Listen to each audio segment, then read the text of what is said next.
ਇਹ ਚੀਜ਼ਾਂ ਹੁਣ ਪੰਜਾਬ 'ਚੋਂ ਆਸਤਾ ਆਸਤਾ ਮੁੱਕਦੀਆਂ ਜਾ ਰਹੀਆਂ ਵਾ। ਇਹਨੂੰ ਕੀ ਆਖਦੇ ਨੇ? ਅਸੀਂ तमाम देखने वाले वीर भैन भरावां मेरी तरफों प्यार भरे अस्सलाम वालेकुम। चढ़ते पंजाब वालियां भी सत श्री अकाल। उम्मीद करदा कि तमाम वीर देखने वाले खैरियत के नाल होणगे। तुहानूं पता जिद्दां पंजाब 'च वाढियां शुरू हो चुकियां वा ते तुसीं देख सकदे हो ਉਹ सामने वाढी हो रही है तो गुजर रहा सी एक बड़ा ही पुराना तो सुकून वाली जगह नज़र आई। मैं कहा चलो वीरां दे नाल भी वीडियो बना के शेयर करनी चाहिए। यह चेक करो, सब तो पहले चारपाई। गर्मी बहुत ज़्यादा लेकिन सुकून आ, ठंडी छां आ।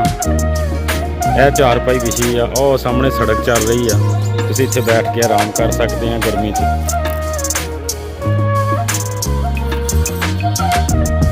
यह चीज़ तुहानूं दिखाउण की कोशिश करदा।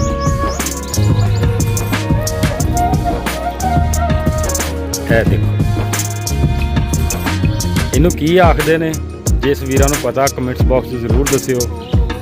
मैनूं इन्ना पता कि इतना टोका चलदा, पट्ठे इत्थे बॉल नूं जोड़िया जांदा, बॉल जिन्हों गोल गोल घुमदा ते अंदरली साइड ते टोका चलदा ते पट्ठे कुतरदे ने।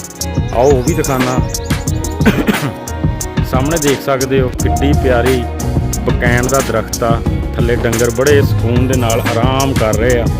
रेहड़ी चेक करो, कई उत्ते पई हुई आ। इनू की कहना? अगर कोई वीरां नूं पता नवीं नस्ल चों तो जरूर दस्सिओ। गां बजी हुई आ, गां का बच्चा बजा होया, उस तो बाद बॉल मझ बजी हुई आ।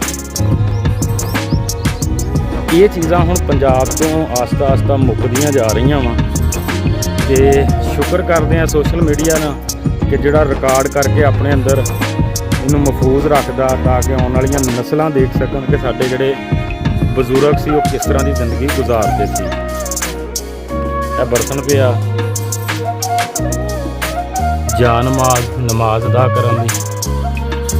यह चीज़ जिहड़ी मैं तुहानूं दिखा रहा कि उधरों बॉल जो घूमदा ते यह टोका इस तरह गुलाई च चलदा ते पट्ठे कुतरे जांदे आ। किहो जी वीडियो लगी कमेंट्स बॉक्स जरूर दस्सिओ। चैनल नूं सबसक्राइब नहीं किया तो वह भी लाजमी करियो।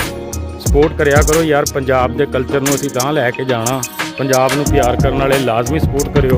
अपना ढेर सारा ख्याल रखियो। अल्लाह हाफिज़।